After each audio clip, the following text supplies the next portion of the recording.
अस्सलाम वालेकुम नाज़रीन। प्रोग्राम है आज मुबारक के साथ इरफान अहमद खान साहब जर्मनी से हमारा साथ देंगे। मौजूदा जो सूरत हाल बनी हुई है जंग की, हर तरफ खौफ और मुख्तलिफ अफवाहें आप सुनते हैं। खान साहब से पूछेंगे, जर्मनी में मौजूद हैं, किस नज़र से ये देखती हैं मौजूदा हालात को। जी खान साहब। जी अस्सलाम वालेकुम। वालेकुम सलाम। जी बादशाह साहब।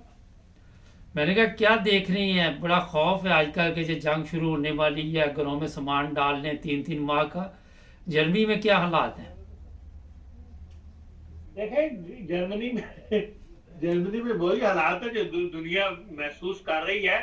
हम्म। असल में तो जो इस रशिया इसके रूस का जो इलेक्शन है जी। पुतिन का, जो आज आखिरी दिन है, और सबको पता है सारी दुनिया को, बनना पुतिन नहीं है, 24 साल से इक़्तिदार में बैठा हुआ है, अब भी वही जीतेगा। मुकाबले में तो कोई होता नहीं, वहां के सिस्टम ही ऐसा है। तो इसलिए इसके बाद जब ये नए कॉन्फिडेंस के साथ आएगा जीतने के बाद, तो ये क्या गुल खिलाएगा यूक्रेन के अंदर, या दुनिया को किस तरह तंग करेगा, ये खौफ है जो यकीनन यूरोपीय यूनियन भी को भी, ममालिक को भी फील करते हैं, और अमेरिका भी फील कर रहा है। और क्योंकि ऑलरेडी एक जंग छिड़ी हुई है यूक्रेन के अंदर इतने सालों से, और इनको ये खतरा है कि ये यूक्रेन को मजीद जो है वो हमले करके तो कमजोर करेगा, या उस पर कब्जा करेगा यूक्रेन के ऊपर। इसलिए ये भी अपने तौर पर तैयारियां कर रहे हैं। वो इनके अवाम इनका साथ नहीं दे रहे। जो हम माहौल देखते हैं, जो हम डिबेटें सुनते हैं, जो बुंडस्टाग में होती है, यूरोपियन पार्लियामेंट में होती है। अब अमेरिका ने पिछले मंगल के दिन जो है वो 300 मिलियन यूएस डॉलर जो है वो यूक्रेन की जंग के लिए मखसूस किए हैं कि हम मजीद 300 मर डालेंगे। और बुध वाले दिन जो है वो जो यूरोपियन पार्लियामेंट है उसने 5 बिलियन का एक्स्ट्रा पैकेज दिया है मिलिट्री एड के लिए, यूक्रेन के लिए।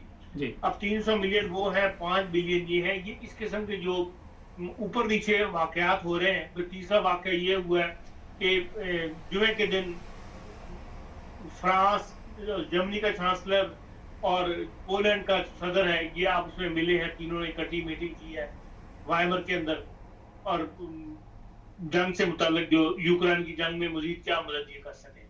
तो इस किस्म का माहौल जो है वो ज्यादा और ज्यादा खौफजदा कर रहा है जंग के माहौल को क्रिएट करने के अंदर। तो ये जो इतनी तैयारी हो रही है, ये यकीन कुछ ना कुछ इन्होंने करना है, इसकी वजह से ये हो रहा है।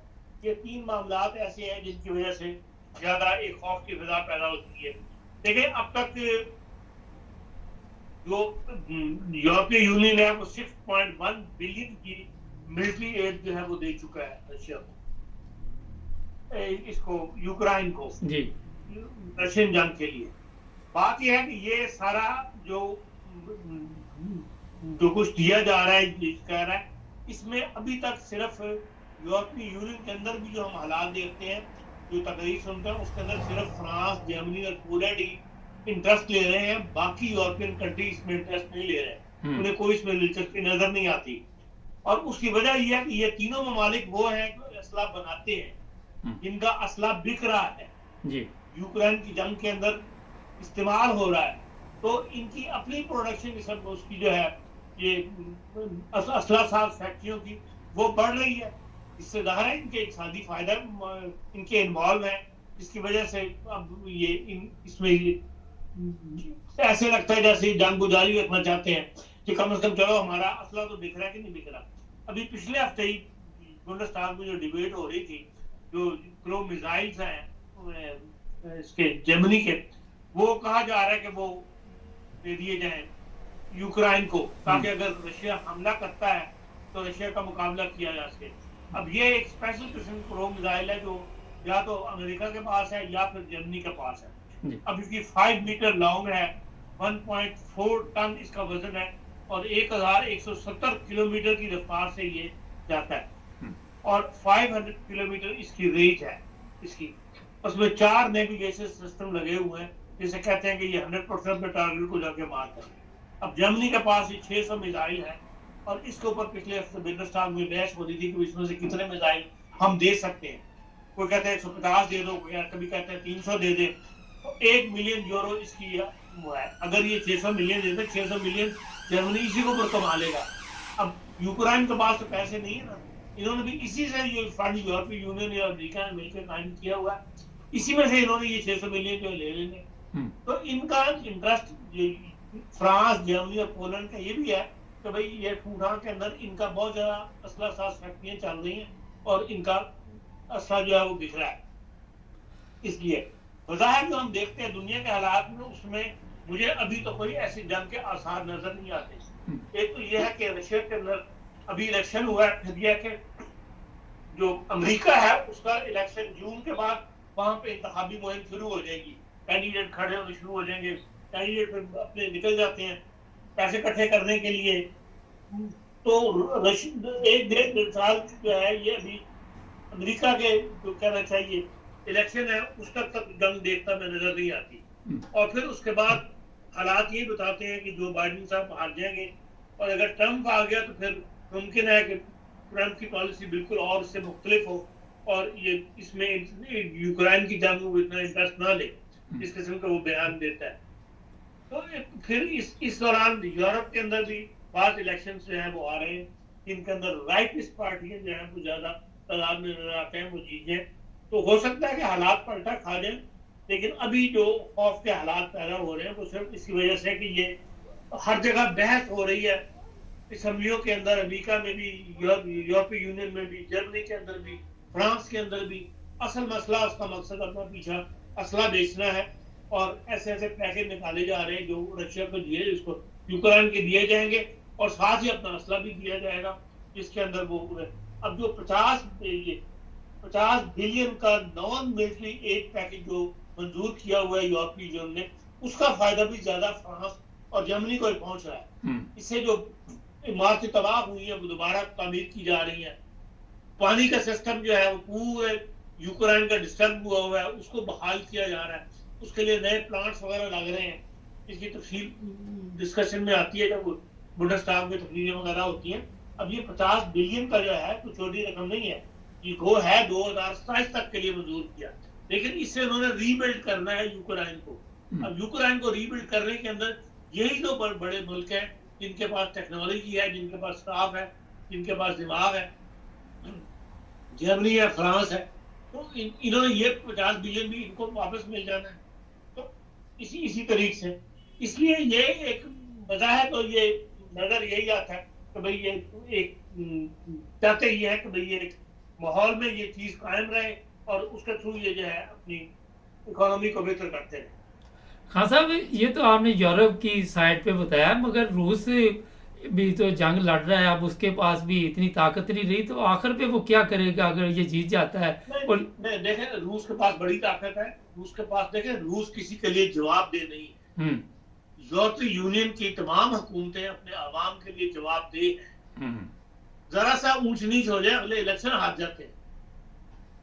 और रशिया के अंदर तो उसी ने रहना है, वो उसको अपने आवाम को उसने ये इस मामले में वो कामयाब हो गया है कि उसने रूस के ऊपर यूरोप के लोगों के बारे में खौफ पैदा कर दिया हुआ है कि ये मतलब मुखालफत के अंदर कि भाई यूरोपियंस के हमारे दुश्मन है और हम यूरोप के दुश्मन है, हमने यूरोप का मुकाबला करना है, यूरोप हमारा दुश्मन है। ये उसने अपने लोगों को रियलाइज करवा दिया हुआ है इन 24 सालों के अंदर, और इसमें वो बड़ा कामयाब है। बाकी वो इसके लिए जवाबदेह नहीं है। वहां तो सिस्टम ऐसा है कि भाई जब खाने को मिल जाए तो ठीक है, सारी दुनिया खा लेती है, ना मौजूद हो तो फिर अब वो हालात नहीं रहे, लेकिन पहले से बेहतर हालात हो गए में।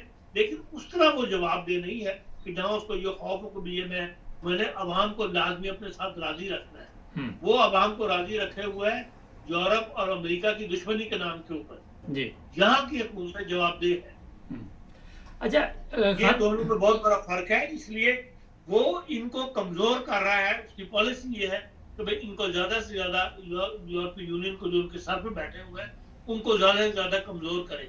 आप देख लें, इतनी बड़ी उसको धक्का लगा था, जो गैस बिजली उसकी बंद हो गई, उन्होंने लेनी बंद कर दी, अभी तक उसके आसार नहीं है। उसका वो दूसरा हल निकाल रहा है, तो वो चाइना के साथ मिलकर नया ग्रुप तश्कील दे रहा है, जिससे इक़्तिसादियाती फायदे भी उसको साथ इन्वॉल्व है और इससे उसको जो जंगी फायदे हैं वो भी उससे फायदा उठाएगा जब भी अगर जंग की सूरत के अंदर।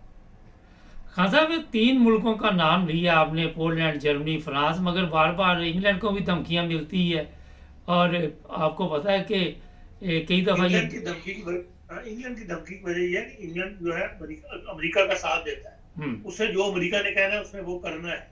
वो अमेरिका का जिसे कहना चाहिए कि यूरोप में एक सबसे बड़ा इत्तेहादी है और उसके पास वो इतने बड़े, जैसे जर्मनी 600 मीटर का मिसाइल बना दिया है, उनके पास ऐसे मिसाइल नहीं है। इससे छोटी ताकत के मिसाइल हैं। जो मैंने एक पीछे आर्टिकल के अंदर पढ़ा था कि उसके पास ऐसा असला नहीं है जिसके लिए वो उसको इस्तेमाल करवा सके रशिया के अंदर। तो ज्यादा असला जो है वो उन्हीं का इस्तेमाल होगा जो अमेरिका का है। लेकिन अमेरिका को एक पूरा इत्तेहादी चाहिए जिसके ऊपर 100% वो एतमाद कर सके, और वो जो है वो इंग्लैंड ही है। खान साहब, जिस तरह मौजूदा हालात आप बता रहे हैं, जर्मनी में जो लोग रह रहे हैं महंगाई से भी तंग हैं, ऊपर से रोजाना ये जंग की बातें, तो लोग तो ये मौजूदा पार्टी के फिर खिलाफ होते जा रहे हैं। देखिए, बज़ाहिर तो यही नजर आता है कि अगर इलेक्शन हो जाए तो मौजूदा सेटअप जो है इसकी छुट्टी हो जाएगी। फ्रांस के सदर का भी बयान आया कि अब अपनी अवाम के नाम के जंग के लिए तैयार रहें।